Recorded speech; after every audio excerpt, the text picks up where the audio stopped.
Welcome back, everyone. All I can say is Chelsea didn't just beat Barcelona. They dismantled them. A 3-0 scoreline that honestly flatters Barcelona more than it flatters Chelsea. And here's the crazy part. Even if this game had ended 1-0, Barcelona fans should have been just as angry. Why? Because this wasn't about goals. This was about football fundamentals, and Barcelona failed every single one.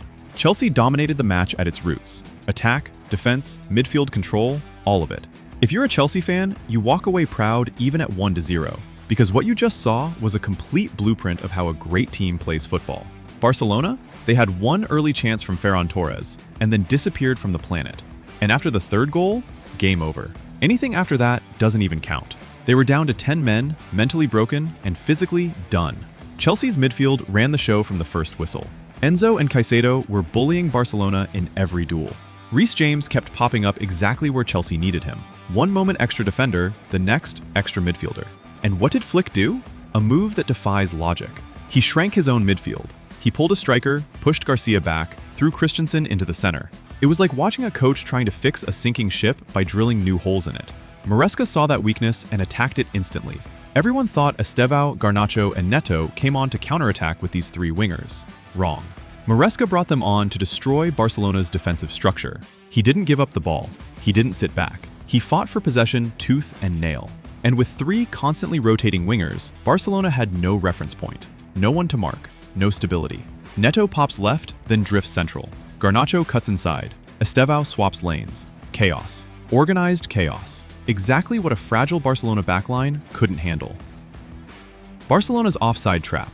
Is it a disaster? People blamed the offside trap, but the trap wasn't the issue. Barcelona's pressing was. When your press is weak, opponents find every angle, every pocket, every pass they want. That's how Cucurella broke through. That's how the third goal happened. Barcelona aren't failing because they play high. They're failing because they no longer press as a unit. They're tired. Their effort has dropped. Their reactions are late. Last year, they mastered this. This year, they're sleepwalking. Even Guardiola had the same issue and fixed it by dropping the line deeper. Flick? No adjustment. No plan B. I want to say something about the VAR. Even if Cucurella's first goal had been offside, chances are it would have stood. Barcelona regained the ball in between phases, meaning the initial action ended. But the tech showed it wasn't offside anyway, so Flick had zero excuses. This was a coaching loss as much as it was a football loss. In this match, we saw two systems on display. Chelsea, a system that learns, adapts, and evolves over 90 minutes. Barcelona, a system stuck in repeat mode, making the same mistakes again and again. Chelsea made one mistake playing out from the back, and corrected it instantly. Barcelona made the same mistakes they've been making all season. That's the difference. And Estevao? He struggled early. Then he adjusted. Then he exploded. Drifting inside, switching angles, beating Balde, scoring a brilliant goal. This kid has personality, courage, technique, and swagger. Chelsea have a star on their hands. And let me talk about Barcelona problems. Not a single Barcelona player delivered. Araujo, another red card in a big match. His judgment is becoming a liability.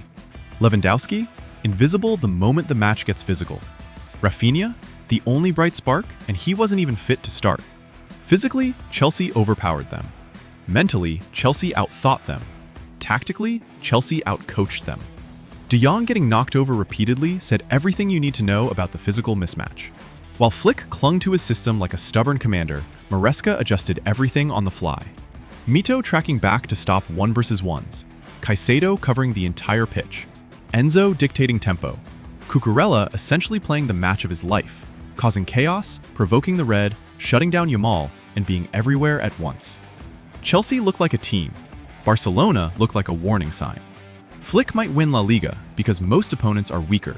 But in the Champions League, with this attitude, with this rigidity, impossible. Maresca's Chelsea, though, this is a young project with serious potential. In the last 2 years, they've troubled almost every big team. What once looked like chaos now looks like creative, productive chaos. A project that's starting to make a lot of sense. And last night, they played like a team arriving sooner than anyone expected. One last thing I didn't talk about is Lamine Yamal. What do you think about his performance, even before the red card? And how do you rate him from 1 to 10? Thank you for watching, and see you next time.